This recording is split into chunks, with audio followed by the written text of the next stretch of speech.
Shalom, bertemu kembali kita pada pagi hari ini, hari Senin 10 Agustus 2020. Dan hari ini kita bertemu di dalam kasih Kristus untuk membaca kebenaran firman Tuhan dan renungan singkat.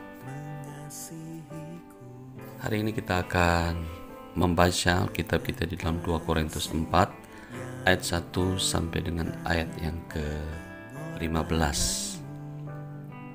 dengan perikop harta rohani dalam bejana tanah. Sebelum kita membaca kebenaran firman Tuhan ini, mari kita satu di dalam doa. Kami bersyukur untuk pagi hari yang indah ini Bapa, kalau kami boleh bangun dengan kekuatan yang baru, tubuh yang sehat dan diberkati. Mengawali hidup ini Tuhan, kami rindu untuk dibekali oleh kebenaran firman-Mu yang kami akan bacakan pada pagi hari ini, sehingga kami boleh menjadi teladan sepanjang hari ini. Dimanapun kami berada, biar kiranya kami boleh menjadi berkat Tuhan. Di dalam nama Tuhan Yesus Kristus kami berdoa, kami mengucap syukur. Amin. Saudara yang dikasihi Tuhan, kita membaca 2 Korintus 4 ayat 1 sampai dengan ayat yang ke-15. Kita mulai dari ayat yang pertama dengan perikop harta rohani dalam bejana tanah. Oleh kemurahan Allah kami telah menerima pelayanan ini. Karena itu kami tidak tawar hati, tetapi kami menolak segala perbuatan tersembunyi yang memalukan. Kami tidak berlaku licik dan tidak memalsukan firman Allah. Sebaliknya kami menyatakan kebenaran, dan dengan demikian kami menyerahkan diri kami untuk dipertimbangkan oleh semua orang di hadapan Allah. Jika Injil yang kami beritakan masih tertutup juga, maka ia tertutup untuk mereka yang akan binasa, yaitu orang-orang yang tidak percaya, yang pikirannya telah dibutakan oleh ilah zaman ini, sehingga mereka tidak melihat cahaya Injil tentang kemuliaan Kristus yang adalah gambaran Allah. Sebab bukan diri kami yang kami beritakan, tetapi Yesus Kristus sebagai Tuhan, dan diri kami sebagai hamba-Mu karena kehendak Yesus. Sebab Allah yang telah berfirman, dari dalam gelap akan terbit terang, Ia juga yang membuat terangnya bercahaya di dalam hati kita, supaya kita beroleh terang dari pengetahuan tentang kemuliaan Allah yang nampak pada wajah Kristus. Tetapi harta ini kami punyai dalam bejana tanah liat, supaya nyata bahwa kekuatan yang melimpah-limpah itu berasal dari Allah, bukan dari diri kami. Dalam segala hal kami ditindas, namun tidak terjepit. Kami habis akal, namun tidak putus asa. Kami dianiaya, namun tidak ditinggalkan sendirian. Kami dihempaskan, namun tidak binasa. Kami senantiasa membawa kematian Yesus di dalam tubuh kami, supaya kehidupan Yesus juga menjadi nyata di dalam tubuh kami. Sebab kami yang masih hidup ini terus-menerus diserahkan kepada maut karena Yesus, supaya juga hidup Yesus menjadi nyata di dalam tubuh kami yang fana ini. Maka demikianlah maut giat di dalam diri kami, dan hidup giat di dalam kamu. Namun karena kami memiliki roh iman yang sama, seperti ada tertulis, aku percaya, sebab itu aku berkata-kata, maka kami juga percaya, dan sebab itu kami juga berkata-kata.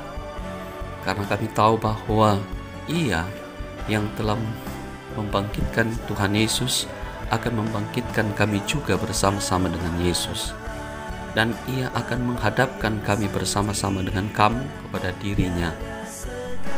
Sebab semuanya itu terjadi oleh karena kamu, supaya kasih karunia yang semakin besar berhubung dengan semakin banyaknya orang yang menjadi percaya, menyebabkan semakin melimpahnya ucapan syukur bagi kemuliaan Allah. Baiklah saudara-saudara yang dikasihi Kristus, dimanapun saudara berada, pagi hari ini kita belajar bersama-sama, dan saya akan berikan judul renungan singkat kita adalah tidak tawar hati. Karena makna dari tawar hati itu tidak enak, tidak ada rasa, tidak asin, tidak juga manis, tidak asam, bahkan tidak juga pahit. Rasanya hambar. Kita sering kehilangan rasa di dalam pelayanan kita, kehilangan passion. Ada banyak penyebabnya, yaitu rutinitas yang menghasilkan kebosanan dan kejenuhan, kekecewaan karena harapan-harapan yang tidak tercapai, tidak lagi antusias, tidak lagi bersemangat, tidak lagi punya greget. Oleh sebab itu, Paulus menyadari hal-hal tersebut di atas di dalam pelayanannya, termasuk juga penolakan dari orang-orang yang kepada mereka Paulus memberitakan Injil, seperti yang terdapat di dalam ayat yang ketiga. Juga karena adanya orang-orang yang kesan awalnya tulus memberitakan Injil, tetapi licik dalam memalsukan firman Tuhan hanya untuk kepentingannya sendiri.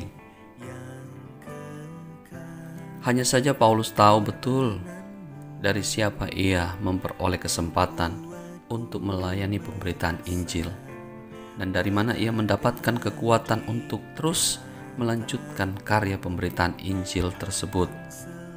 Paulus sadar dan tahu betul bahwa ia menerima tanggung jawab pemberitaan Injil dari Allah sendiri, dan kekuatannya pun datang dari Allah.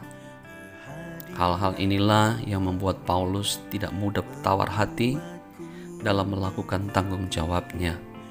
Kekuatan dan pertolongan Allah seperti terang yang terbit sehabis gelap. Ada pengharapan di dalam Allah yang meneguhkannya. Kondisi tawar hati mungkin saja dapat kita alami. Bersandar hanya kepada kekuatan dan pertolongan Allah membuat kita dapat tetap memiliki rasa dalam melakukan pelayanan dan apapun yang kita lakukan.